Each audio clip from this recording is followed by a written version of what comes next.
Hello प्यारे बच्चों, ये है आपकी विज्ञान की कार्यपत्रक संख्या 12 जो आज आपको 11 नवंबर 2020 को करनी है। आशा करती हूँ सभी बच्चे स्वस्थ हैं, कुशल हैं और सभी अपना ध्यान रख रहे हैं।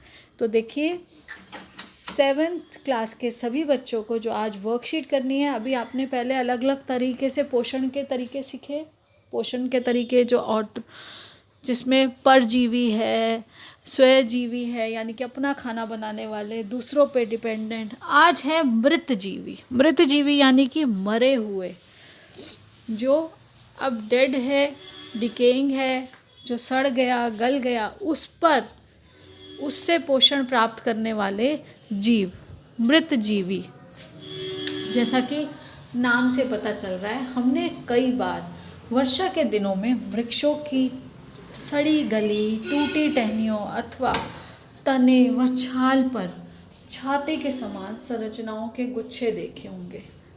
बेटा, जब भी आप वर्षा ऋतु होती है, ऐसा वर्षा ऋतु में ही क्यों होता है? क्योंकि मॉइस्चर वहाँ पे वो क्या मिल जाता है उनको, पानी, जो वो वहाँ पर सड़ी गली जो टहनियाँ थी या कुछ भी जो जैविक पदार्थ थे, उन पर जब पानी की बूंदें मिलती हैं तो वो पानी की बूंदों से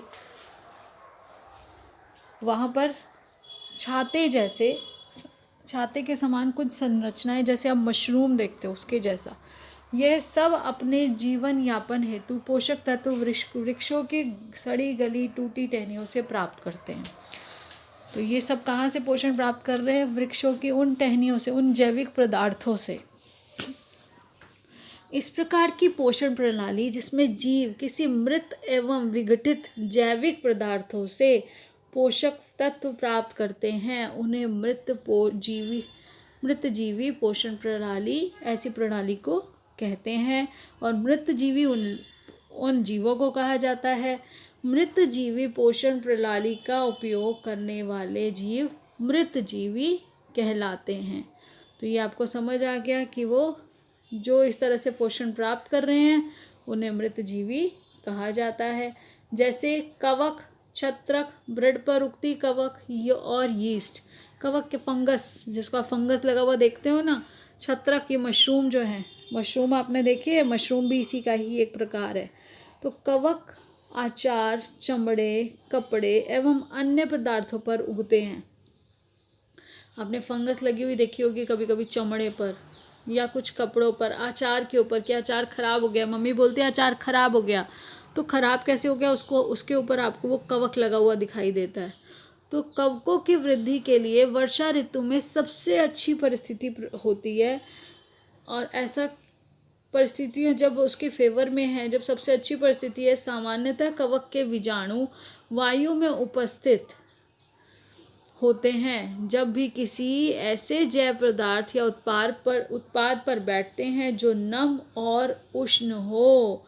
नमी ले ली ना उसने वातावरण से, बारिश आई तो नमी मिल गई, और और बारिश के बाद भी तो फिर से गर्मी हो जाती है, फिर वो गर्मी भी मिल गई, तो अंकुरित होकर नए कवक को जन्म देते हैं। तभी वो वहाँ पर, क्योंकि हवा में तो हैं ही उनके जीवाणु, वो जैसे ही जिस जगह पर होते हैं और अगर वहाँ उष्ण और नमी मिल जाए तो वो फिर से अंकुरित हो जाते हैं और नया कवक पैदा करते हैं। और फिर वो फटाफट बेटा 1 से 2 से इस तरह से आगे बढ़ते भी चले जाते हैं तेजी से। तो कवक हमारे लिए उपयोगी भी है। उदाहरण के लिए छत्रक को सब्जी के रूप में खाया जाता है, छत्रक जिसको आप मशरूम बोलते हो, जबकि यीस्ट का उपयोग अल्कोहल बनाने में किया जाता है। कुछ कवक जैसे कि पेनिसिलिन का उपयोग एंटीबायोटिक पेनिसिलिन नामक औषधि बनाने में भी किया जाता है। तो देखिए ये जो कवक है, इसके हमने जैसे पढ़ा था ना कि जीवाणुओं के उपयोगी भी हैं जीवाणु हमारे लिए, तो वही यहाँ पर हमें दोबारा बताया जा रहा है कि कवक किस तरह से हमारे लिए उपयोगी है। कुछ कवक पादपों, जंतुओं और मनुष्यों में रोग भी उत्पन्न करते हैं। अब देखिए कुछ तो हो गया उसकी अच्छाइयाँ, अब बुराई क्या है? मनुष्य में दाद नामक त्वचा रोग कवक के कारण आता है, जो हमारी चमड़ी पर निशान सा आ जाता है, जिसे दाद कहा जाता है, उसका कारण कवक होता है। अब देखिए गतिविधि, ब्रेड का एक टुकड़ा लेकर इसे जल में भिगो लें, इसे किसी नम एवं उष्ण स्थान पर 2-3 दिन के लिए रख दीजिए। अथवा उस समय तक रखा रहने दीजिए जब तक कि उस पर रोए जैसी संरचना नाई दिखाई देने लगे। ये रोए जैसी संरचनाएं ही कवक कहलाती हैं। ये देखिए, ये ब्रेड के ऊपर आपको ये हरा हरा ऐसे जाल जाल सा दिखाई देता है ना, रोई रोई सी, तो वो क्या है, वो कवक है। अगर आपकी ब्रेड पे आप गीले हाथ लगा देंगे, अब ब्रेड आपकी गीली हो गई और आपने 1-2 दिन के लिए एक जगह रख दिया जहाँ गर्मी भी है और वो नमी भी है उसके पास, तो वो नमी उसको वहाँ पर कवक, क्योंकि वायु में ही कवक हैं, वातावरण में कवक हैं, वो जैसे ही कवक उस पर बैठेंगे और उन्हें वो परिस्थितियाँ मिलेंगी तो वो वहाँ पर आगे आगे और नए कवक को जन्म दे देते हैं। कुछ जीव एक दूसरे के साथ रहते हैं तथा अपना आवास एवं पोषक तत्व एक दूसरे के साथ बांटते हैं। कुछ जीव ऐसे हैं जो एक साथ रहते हैं, अपना शेल्टर, अपना आवास जहाँ रह रहे हैं और पोषक तत्व आपस में बांटते हैं। अपने जीवन के लिए वो एक दूसरे पर निर्भर हो जाते हैं या साथ रहते हैं। इसे सहजीवी संबंध कहते हैं। जब वो आवास भी बांट रहे हैं आपस में और वो पोषक तत्व भी बांट रहे हैं तो वो होते हैं सहजीवी संबंध। कुछ कवक वृक्षों की जड़ों में रहते हैं। कुछ कवक को वृक्ष कवक को पोषण प्रदान करता है। जड़ों में कवक रहते हैं, जैसे मशरूम हो गया, पेड़ों की जड़ों की तरफ है, और बदले में उन्हें जल एवं पोषकों की अवशोषण में सहायता करते हैं। और वो कवक क्या करता है उसके बदले में, जल और पोषक तत्व जो पेड़ को चाहिए उसको उपलब्ध कराने में उसकी मदद करता है। लाइकेन कहे जाने वाले कुछ जीवों में 2 भागीदारी होती है। इनमें से एक शैवाल होता है और दूसरा कवक। शैवाल में क्लोरोफिल है। शैवाल बेटा, एल्गे को शैवाल कहा जाता है, तो शैवाल में कवक है।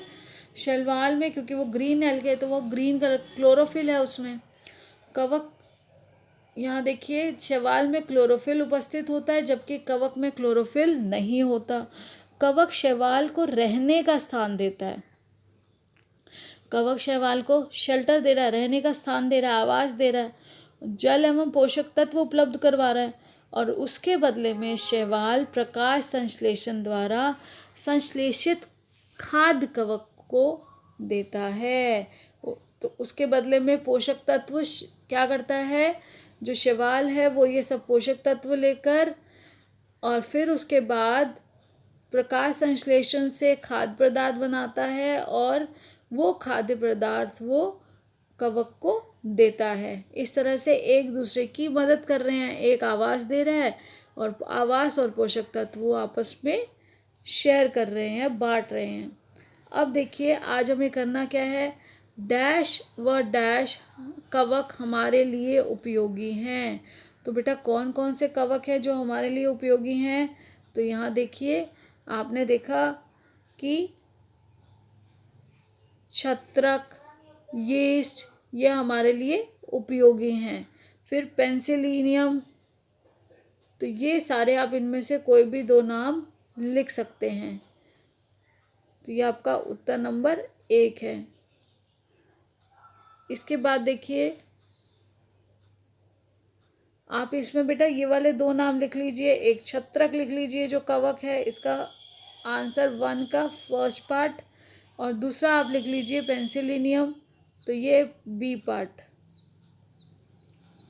इसके बाद देखिए, चमड़े की वस्तुएं जो लंबे समय तक गर्म और नरम मौसम में छोड़ी जाती हैं वे डैश के कारण खराब हो जाती हैं। तो बेटा उस पर क्या आ जाता है, उस पर कवक आ जाता है। कवक के कारण खराब हो जाती है, उस पर कवक आ जाता है, उस पर वो जो रेशे रेशे जैसी संरचना आती है वो कवक आ जाता है और उससे वो पूरा वो खराब हो जाता है। लाइकेन में क्लोरोफिल युक्त भागीदारी डैश है। तो लाइकेन में क्लोरोफिल युक्त भागीदारी डैश है। यहाँ पर बेटा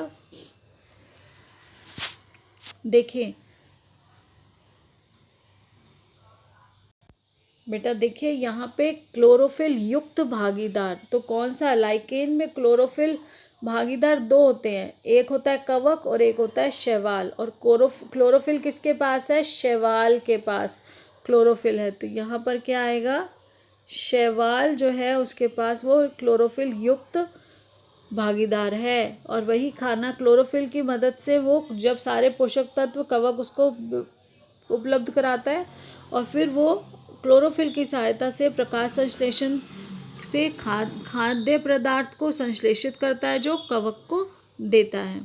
अब देखिए सहजीवी संबंध से आप क्या समझते हैं, एक उदाहरण के साथ समझाइए। तो ये आपका जो प्रश्न नंबर 4 है बेटा, प्रश्न नंबर 4 आपका ये देखिए, ये पूरा यहाँ पर है,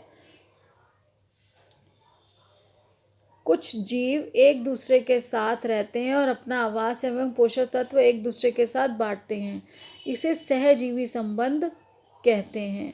तो सहजीवी संबंध के बाद आप उसके बाद उदाहरण के लिए कह सकते हो, उदाहरण कुछ कवक वृक्षों की जड़ों में रहते हैं, यहाँ कुछ की जगह आप अपना नाम यहाँ से दीजिए और यहाँ से आप उसमें उदाहरण डाल दीजिए कि उदाहरण जो लाइकेन है उसमें 2 जीव भागीदार हैं, जिसमें कि एक शैवाल है और दूसरा कवक, और किस तरह से शैवाल अपने क्लोरोफिल में उपस्थित होने के कारण वो उसे खाना उपलब्ध कराता है। तो ये आपका पूरा इसमें आ जाएगा।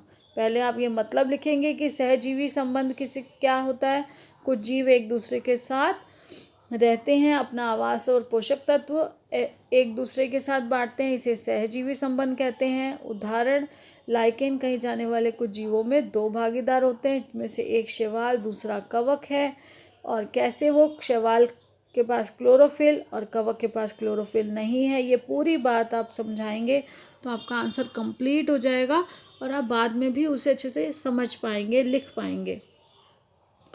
अब देखिए बेटा, उसके बाद है आपका कोविड संबंधी आपका उचित व्यवहार। तो नियमित रूप से अपने हाथों को साबुन और पानी से धोएं, मास्क का इस्तेमाल करें और 6 फीट या 2 गज दूरी, जो हमारी शारीरिक दूरी ज़रूरी है, उसे बनाए रखें। हमें किसी भी तरह से कोविड-19 को स्प्रेड होने से रोकना है, फैलने से रोकना है और सभी को जागरूक बनाना है। तो इसी तरह बेटा, keep learning, enjoy learning, stay blessed and healthy. Thank you, have a nice